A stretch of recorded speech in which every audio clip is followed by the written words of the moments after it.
খুবটাং আজি আমি মেনাসকলৰ পৰা আমি শংকৰ সংঘৰ ওপৰত আমি কেছ দিম বুলি থিৰাং কৰিছোঁ। আমাৰ পবিত্ৰ যি মেডাম মেফি তেওঁলোকে মানে অপবিত্ৰ বুলি ঘৃণা কৰি শুদ্ধ কৰি পেলাই ধৰ্মদণ্ড বিচাৰিছে। তাৰ ওপৰত আমি সমূহ আমাৰ অসমৰ সকলো জিলাসমূহে আমি তেখেতলোকৰ ওপৰত আমি কেছ কৰিম বুলি সিদ্ধান্ত গ্ৰহণ কৰিছোঁ।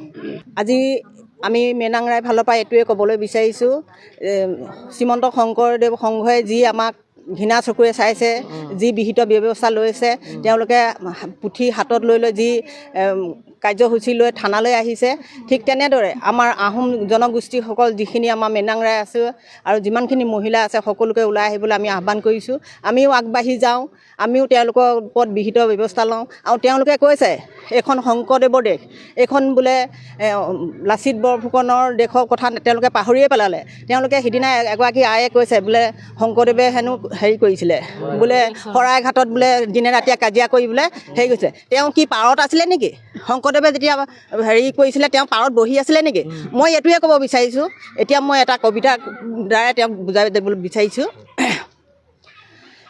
আহোমৰ তেজেৰে তেজীয়ান হৈ ৰাখিলে জাতিৰ মান, মূলা গাভৰুই দুয়ে থলে জগতত অজৰ অমৰ নাম।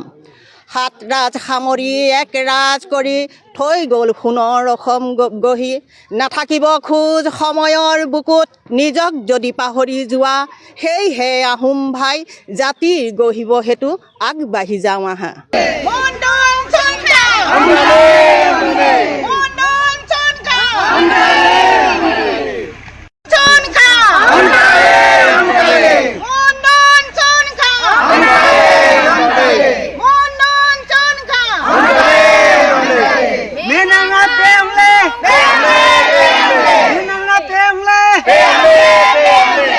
টাংলাই খুবটাং আজি আমি মেনাসকলৰ পৰা আমি শংকৰ সংঘৰ ওপৰত আমি কেছ দিম বুলি থিৰাং কৰিছোঁ। আমাৰ পবিত্ৰ যি মেডাম মেফি তেওঁলোকে মানে অপবিত্ৰ বুলি ঘৃণা কৰি শুদ্ধ কৰি পেলাই ধৰ্মদণ্ড বিচাৰিছে। তাৰ ওপৰত আমি সমূহ আমাৰ অসমৰ সকলো জিলাসমূহে আমি তেখেতলোকৰ ওপৰত আমি কেছ কৰিম বুলি সিদ্ধান্ত গ্ৰহণ কৰিছোঁ।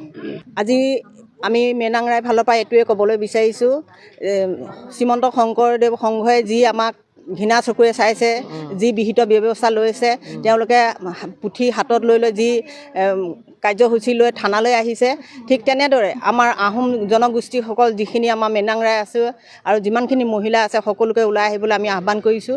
আমিও আগবাঢ়ি যাওঁ, আমিও তেওঁলোকৰ ওপৰত বিহিত ব্যৱস্থা লওঁ। আৰু তেওঁলোকে কৈছে এইখন শংকৰদেৱৰ দেশ, এইখন বোলে লাচিত বৰফুকনৰ দেশৰ কথা তেওঁলোকে পাহৰিয়ে পেলালে। তেওঁলোকে সিদিনা এগৰাকী আয়ে কৈছে বোলে শংকৰদেৱে হেনো হেৰি কৰিছিলে বোলে শৰাইঘাটত বোলে দিনে ৰাতিয়ে কাজিয়া কৰি বোলে হেৰি কৰিছে। তেওঁ কি পাৰত আছিলে নেকি?